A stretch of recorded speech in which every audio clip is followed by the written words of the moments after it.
There are many ways to make money in digital accessibility. And reading through this document I have sharing the screen with me, one way is a job. So you could find a position as an accessibility coordinator, a chief accessibility officer, a designer, a developer, etc. And I'm not just talking about employment at an accessibility company. I'm actually referring to employment at a large organization. So there are many organizations that need help with accessibility, and they need someone to spearhead an initiative. And they may have a position listed on a job board, or they may not. They might need someone to suggest it for them because they need help getting started. So, employment is one way to make money. Another way is to start a small business. And so, there are any number of angles that you can take from this. Um, you could offer consulting services. You could offer speaking engagements, workshops, audits, reviews. If you have a disability, user testing. So there are any number of different ways that you could create a boutique small business on just maybe one thing specifically, or open it up to a broad number of services. Also, looking at this from a marketing angle, you could be an affiliate for accessibility products. You could refer clients to different products and services. You could create your own product, etc. And the next heading I have on this document is, here's the catch to making money with through all of these different ways, is you must make money ethically. Why is this the catch? Because accessibility directly affects the quality of life for millions of people. And I think this is what gets lost, is so many people get excited about opportunity, and they realize that there's this gray area with ADA compliance, and then there are so many website owners that become fearful of litigation. And so there are many people looking to seize upon this market and capture money. The problem is that many people are engaging in fraudulent behavior. And let me read the definition of fraud right now. So this is from Merriam-Webster. Letter A: deceit or trickery, specifically intentional perversion of truth in order to induce another to part with something of value. So, and of course, this instance, something of value being money. Letter B: an act of deceiving or misrepresenting. So, of course, accessibility overlay widgets commonly fall into this definition. Why is that the case? Because if you portray your widget as making a website accessible or ADA compliant or preventing litigation, we know that is not the case. We empirically know that is not the case. I can produce data demonstrating objectively this is not the case. So there are many claims that are being exaggerated. So if you are engaging, or if you are a part of this ecosystem of overlay widgets, like whatever the company or vendor, and you are perpetrating this fraud, you are a part of the problem. You are directly or indirectly negatively affecting the quality of life for people at scale. And of course, we don't know how many, but we just think of a website owner, right? If you sell to a website owner, it's bad enough that you are selling something where you know you are intentionally deceiving them. But the extra bad part of this is that that website owner then detrimentally relies upon your explanation of your product or service. And then, in the case of an overlay widget or a plugin or whatever it is, they install that website, and then they affect all of the people that go to their website, for example, or use their mobile app or whatever it is. So you just have to make sure that you're behaving ethically. And so, what that really comes down to is describing your product or service one to one for exactly what it is, and um, not trying to make it out more than it is. So there's a difference between painting your product or service in a positive light, um, but then the difference, there's the difference that lies with stating that it does more than it does, or giving the impression, making someone believe that it does more than it does.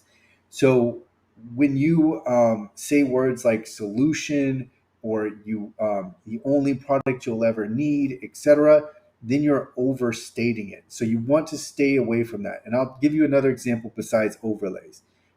When you have people that are selling audits, but what they're really doing is packaging together, let's say one or two scans, and then putting those results in a document and sending that to a client and calling it an audit, especially when you charge, let's say $1,500 or more.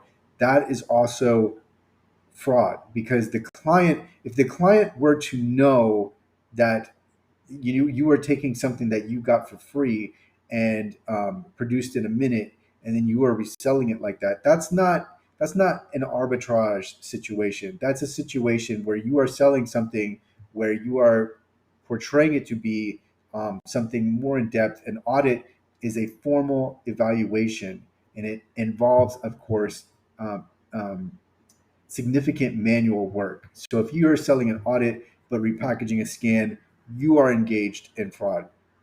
And we also have to be aware of the people that are promoting it. So if you are promoting and furthering these frauds, then you are a part of the problem. So the way to undo this, if you have engaged in this behavior, one, you should have researched it more ahead of time. But let's say for some reason you just didn't research, or you didn't know, or you couldn't find anything information about the fraud that you have been promoting.